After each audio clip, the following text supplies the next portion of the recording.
This is a project about a particular type of tool or tooling concept.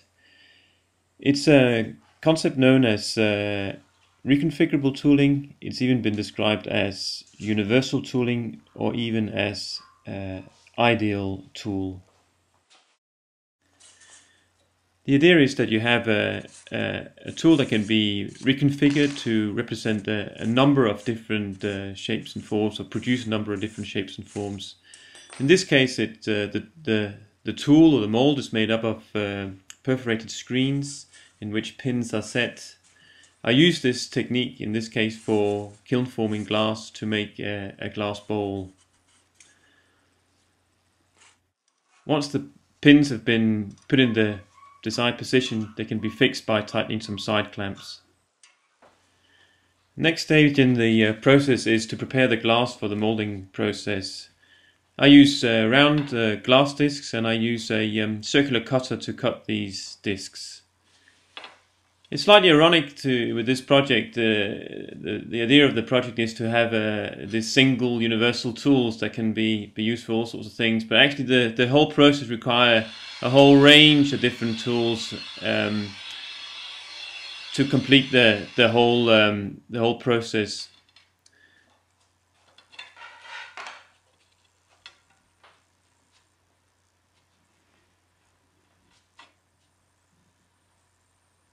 Once the glass has been cut, I use my hands, my fingers to open the glass cut. They're probably one of the only stages of the process involving the glass where I can actually use my hands as the tools. Glass is a slightly awkward material where you do have to use a lot of tools to work it.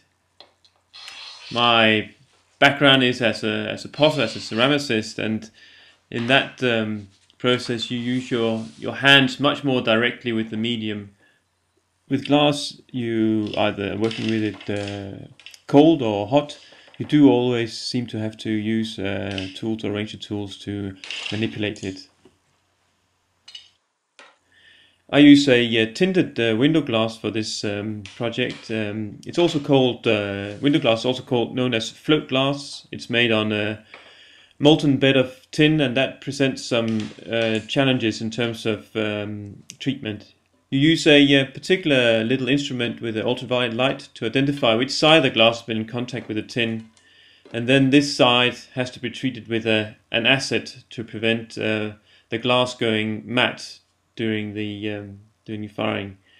The acid is so strong that it actually destroys the brush after a few weeks of work in the acid, so it's a process that actually destroys some of the tools that's being used. When everything is ready, I position the kiln mold in the kiln. It's made of stainless steel, and therefore it can resist the temperatures needed for kiln forming glass. I then apply a resist on the end of the pin tips and place the glass discs on top of the pins. It's quite a delicate process, and you really must make sure that the glass is positioned correctly to make the right shape. As the kiln heats up, the glass will soften and it will fall onto the pins, and the pins will then determine the shape of the piece.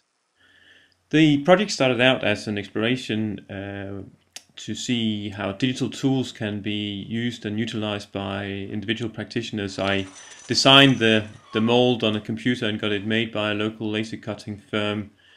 But I guess it also explores other aspects, how tools can be made by other tools, and how a complete chain of tools is needed to create a single artifact.